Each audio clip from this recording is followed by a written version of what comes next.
My name is Luna, and I'm 62 years old. For the past 3 years, I've been running a small antique restoration business from my garage. It's not glamorous, but it's mine, and I love it. What I didn't love was how my son-in-law Derek treated me because of it. "Luna, could you pass the potatoes?" my daughter Sarah asked across the Christmas dinner table. I reached for the bowl, and Derek immediately jumped in. "Make sure Mom doesn't drop them. You know how she gets distracted thinking about her business empire." He used air quotes and smirked. My sister Patricia frowned. "Derek, that's unnecessary." "What? I'm just joking around." Derek leaned back in his chair, swirling his wine. "Luna knows I'm kidding. Right, Luna? Still trying to get rich off old furniture?" The table went silent. My face burned. Sarah touched Derek's arm. "Honey, maybe we should." "Should what?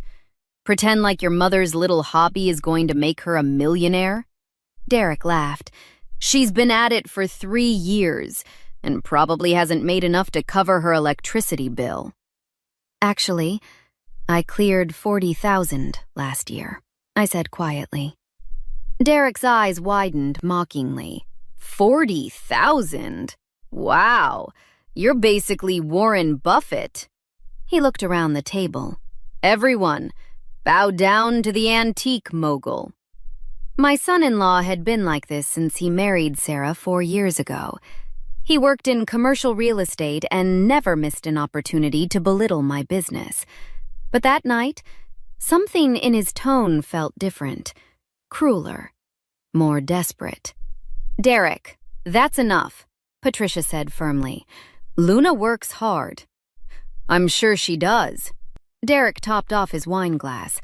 "I'm just saying, at her age, maybe it's time to accept reality. Some people are meant to build wealth, and some people are meant to refinish coffee tables." I excused myself to the kitchen, fighting back tears. Patricia followed me. "Luna, what's gotten into him?" she asked. "I don't know," I whispered. "He's always been dismissive, but tonight he seems almost angry." What I didn't know then was that Derek had every reason to be angry, because 3 months earlier, I'd made a decision that terrified him. I'd hired an accountant named Robert Chen to help organize my business finances, and Robert had discovered something interesting. 2 weeks after that horrible Christmas dinner, Robert called me. "Luna, we need to meet, today, and bring your daughter." "What's wrong?" I asked. "I've been reviewing the property trust your late husband set up, the one that includes the commercial building on Riverside Drive." "Yes, the one that's been generating rental income. Derek manages it for me." Robert's voice went cold. "Luna, Derek has been stealing from you for 3 years. We're talking about over $200,000. I nearly dropped the phone. "What?" "The rental income from your building goes into an account Derek controls. He's been skimming 80% and only reporting 20% to you. He's also been charging you for maintenance. That never happened. I have all the bank statements." "My God," I breathed. "Does Sarah know?" "I doubt it, but we need to tell her, and we need to call the police." I sat across from Sarah in my living room the next day. Robert had all the documents spread across the coffee table. My daughter's face went pale as he explained. "Your husband has been systematically stealing from your mother," Robert said, pointing to highlighted bank statements. "See these deposits? They're rental payments from the tenants. They go into this account Derek set up. Then look here. He transfers only a fraction to Luna's account and keeps the rest." "That can't be right," Sarah whispered. "Derek wouldn't—" "Sarah, I've verified everything with the bank," Robert interrupted gently. "Your mother should be receiving about $6,000 a month in rental income. Derek's been giving her $1,200 and pocketing $4,800 for 3 years. I took Sarah's hand. Honey, I need you to understand something. This isn't about our marriage or our family. This is theft. Criminal theft. Sarah's eyes filled with tears. But why would he do this? Because he could, Robert said bluntly. Your mother trusted him. He saw an opportunity and took it. What do we do? Sarah asked. We go to the police, I said firmly. But first, I need to gather more evidence. Robert, what else do we need? I've contacted a colleague who specializes in financial fraud. Her name is Detective Lisa Morrison. She's already reviewed the preliminary documents. She wants to meet with you tomorrow. The next day, Detective Morrison sat in my kitchen, her notebook open. She was a sharp woman in her 40s with kind eyes, but a no-nonsense demeanor. Mrs. Luna, I've seen cases like this before, she said. The fact that Derek had legal authority to manage the property actually works in our favor. It means there's a clear paper trail. What should I do? I asked. Continue acting normally. Don't confront him yet. We need to build an airtight case. Can you access any communications where Derek discussed the property income? I nodded. He emails me monthly reports. They're all lies, but I have them. Perfect. Forward those to me. Also, I need you to wear a wire during your next conversation with him. Can you do that? My hands shook. You want me to record my own son-in-law? I want you to get justice, Detective Morrison said. Derek has been financially abusing you for years. This isn't just about money. It's about power and control. Are you willing to fight back? I looked at Sarah, who nodded through her tears. Mom, do it. If he's really been stealing from you, he needs to face consequences. Okay, I said. I'll do it. 3 days later, I invited Derek to lunch under the pretense of discussing the property. The recording device was hidden under my blouse. My heart pounded as he sat down across from me at the restaurant. So, what's this about, Luna? Derek asked casually. Need more money for your little business? I forced a smile. Actually, I wanted to talk about the Riverside property. The tenants mentioned some maintenance issues. Derek waved dismissively. I handle all that. Don't worry about it. But the costs seem high. Last month you said we spent $4,000 on repairs? Yeah, the HVAC system needed work. These old buildings are money pits. He sipped his water. Why are you suddenly so interested? Because it's my property, Derek. I should understand where the money goes. His jaw tightened. Luna, you hired me to manage this because you don't understand commercial real estate. Just let me do my job. I'd like to see the receipts for the repairs. Derek's face flushed. Are you questioning my integrity? I'm asking for documentation. That's reasonable, isn't it? He leaned forward, his voice low and threatening.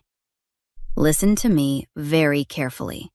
You signed over management authority to me. That building would be falling apart without me. You should be grateful, not interrogating me like I'm some criminal. I never said you were a criminal, Derek. Good, because if you start making accusations, you'll regret it. I have lawyers, Luna. Good ones. And Sarah will side with me, not you. So drop this. I met his eyes. What if I don't? Derek smiled coldly. Then you'll lose your daughter and any access to that property. I'll make sure of it. Now, are we done here? We're done, I said quietly. 2 weeks later, Detective Morrison called with news. We have enough to press charges. The district attorney is ready to move forward. We're going to arrest Derek tomorrow morning at your property. I want you and Sarah there. What will happen? I asked. He'll be charged with embezzlement, fraud, and theft.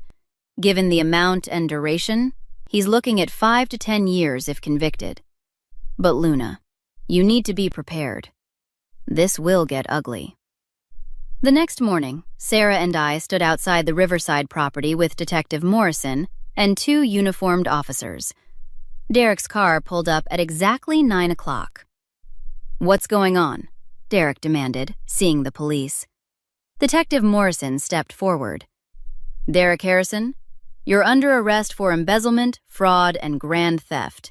You have the right to remain silent." "This is insane," Derek shouted. "Luna, what did you do?" I stood my ground. "I hired an accountant. He found everything, Derek.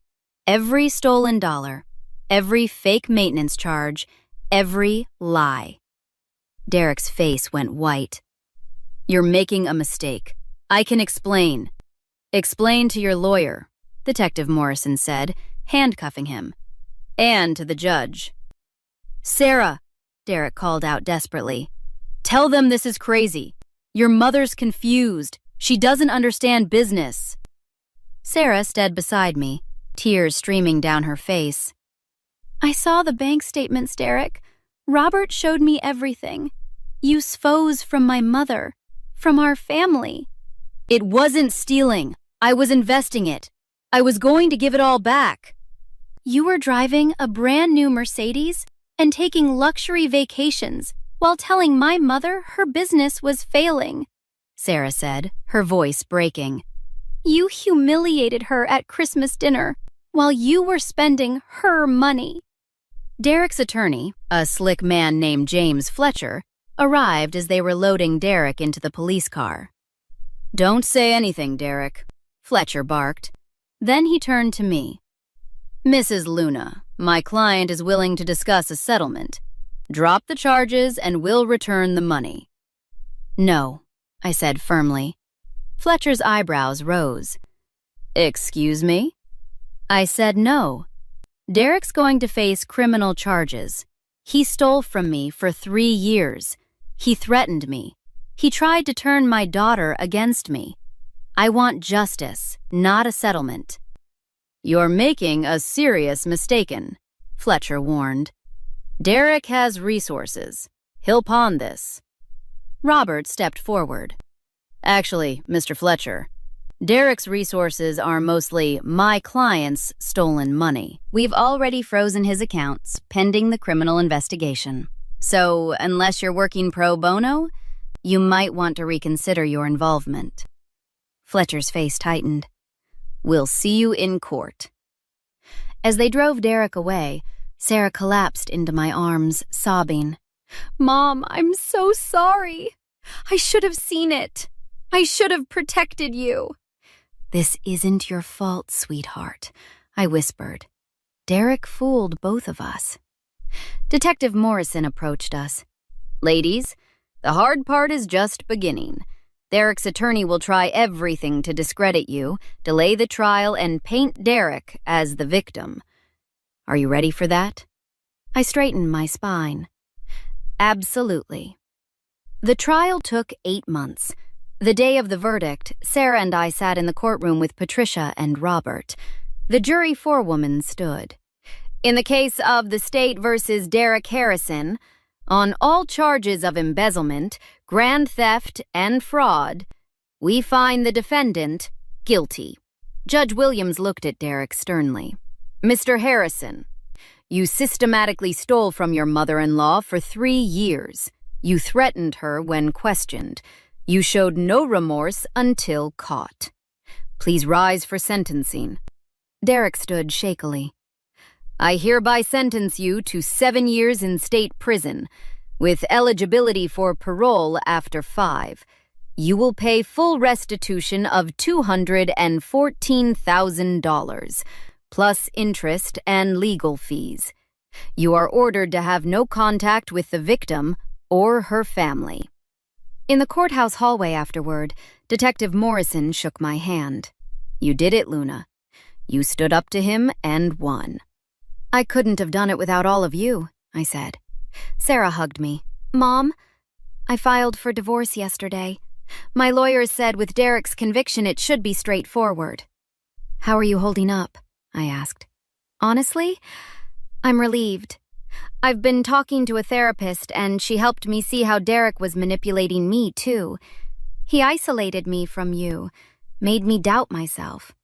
I'm angry I didn't see it sooner. Robert approached with a folder. Luna, good news.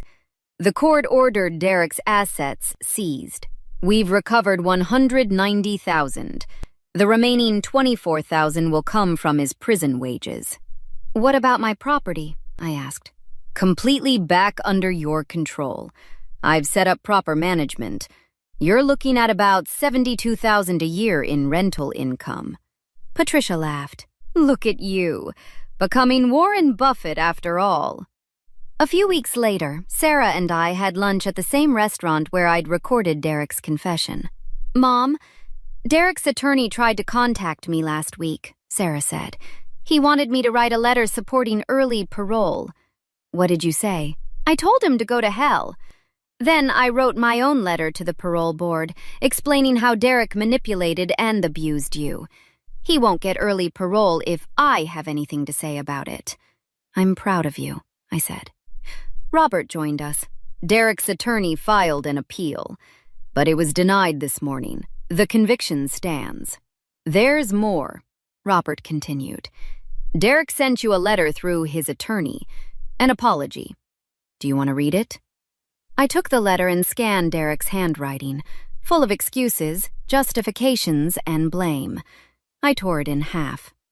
That's not an apology. That's more manipulation. What should I tell his attorney? Robert asked. Tell him I don't forgive Derek. I don't accept his apology. And I never want to hear from him again. He stole from me, threatened me, and tried to destroy my relationship with my daughter. He can serve his 7 years thinking about what he did, but he'll do it without my forgiveness. Sarah squeezed my hand.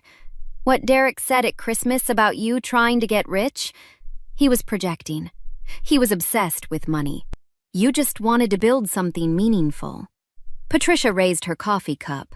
To Luna, who proved you don't need to be rich to be powerful. You just need to be brave enough to demand justice. My antique restoration business is thriving now. I hired 2 apprentices and moved into a real workshop. The rental income gives me financial security, and I'm planning to buy another investment property next year. Derek is in prison, working in the library for 40 cents an hour to pay back what he stole.